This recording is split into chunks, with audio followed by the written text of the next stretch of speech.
तो आज हम बात करेंगे यशपाल की एक बहुत ही कमाल की और दिल को छू लेने वाली कहानी दुख का अधिकार के बारे में। ये कहानी समाज और इंसानियत को लेकर एक ऐसा सवाल खड़ा करती है जो शायद हम सबको सोचना चाहिए। चलिए सीधे कहानी के उस दृश्य में चलते हैं। सोचिए, एक भीड़ वाला बाजार है और वहां एक अधेड़ उम्र की औरत अपने खरबूजे बेचने की बजाय मुंह छिपाकर फपक फपक कर रोए जा रही है। लेकिन उसे देखकर किसी को हमदर्दी नहीं आती। उल्टा चारों तरफ से उसे नफरत और बुरे बुरे ताने सुनने को मिल रहे थे। पास में ही कोई किसन से कह रहा था, क्या जमाना आ गया है, जवान लड़के को मरे पूरा दिन भी नहीं बीता और ये देखो बेहया दुकान लगाकर बैठ गई है। कोई और ताना मार रहा था कि भाई, इन जैसे लोगों के लिए रिश्ते नाते धर्म ईमान कुछ मायने ही नहीं रखते, इनके लिए तो बस रोटी का टुकड़ा ही सब कुछ है। तो सवाल ये है कि आखिर कौन थी ये औरत और ऐसी क्या मजबूरी थी कि लोग उसके दुख को समझने के बजाय उस पर इतनी क्रूर बातें कह रहे थे। इस सवाल का जवाब जानने के लिए हमें कहानी में ठीक एक दिन पीछे जाना होगा। देखते हैं कि आखिर हुआ क्या था। उस रोते हुए महिला का एक 23 साल का बेटा था, भगवाना, और वही अपने पूरे परिवार में कमाने वाला एक लौता इंसान था। तो हुआ ये कि एक सुबह अपने खेत में खरबूजे तोड़ते हुए भगवाना को एक जहरीले सांप ने डस लिया। अब घबराहट में और अंधविश्वास के चलते माँ डॉक्टर के पास जाने के बजाय एक ओझा को बुला लाई।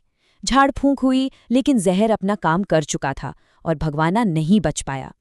और भगवाना की मौत के साथ ही परिवार पर जैसे दुखों का पहाड़ टूट पड़ा।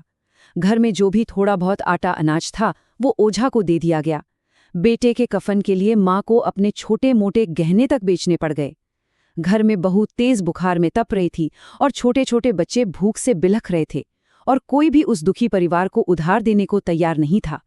अब कहानी का सबसे, आप कह सकते हैं, सबसे जरूरी हिस्सा आता है। लेखक इस गरीब माँ के दुख की तुलना एक और औरत के दुख से करते हैं जिसे उन्होंने खुद देखा था। और यहीं पर कहानी का असली मतलब सामने आता है। एक ही जैसा दुख, लेकिन दो बिल्कुल अलग अलग माएं जिन्हें समाज का अमीर गरीब का भेद अलग कर देता है। एक तरफ वो अमीर महिला थी जिसके पास 2.5 महीने तक बिस्तर पर लेटकर शोक मनाने के लिए पैसा और सहूलियत दोनों थे।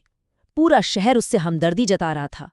और दूसरी तरफ ये गरीब माँ थी जिसे मजबूरी में अगले ही दिन काम पर निकलना पड़ा और बदले में उसे लोगों की नफरत मिली।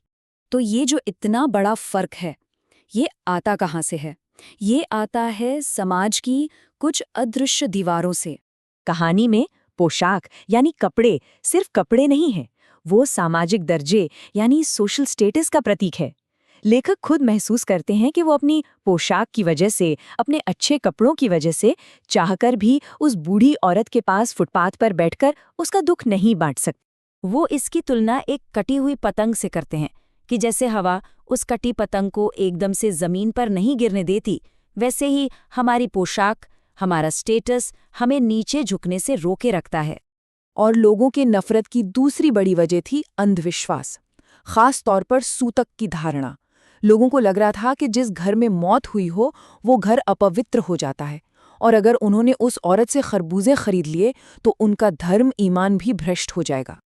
और ये सब कुछ हमें कहानी के सबसे मार्मिक और सबसे गहरे सवाल पर ले आता है। आखिर में लेखक को एक कड़वी सच्चाई का एहसास होता है। वो कहते हैं कि शोक करने, गम मनाने के लिए भी सहूलियत चाहिए और दुखी होने का भी एक अधिकार होता है। मतलब साफ है, उस बेचारी गरीब माँ के पास शोक मनाने की सहूलियत नहीं थी। उसे अपने भूखे पोते पोतियों का पेट पालने के लिए काम पर निकलना पड़ा, और समाज ने उसकी इसी मजबूरी को बेशर्मी का नाम दे दिया। और यही वो सवाल है जो ये कहानी आज भी हमसे पूछती है। क्या आज भी हमारे समाज में शोक मनाने का, दुखी होने का अधिकार इंसान की सहूलियत और उसकी आर्थिक हालत पर निर्भर करता है?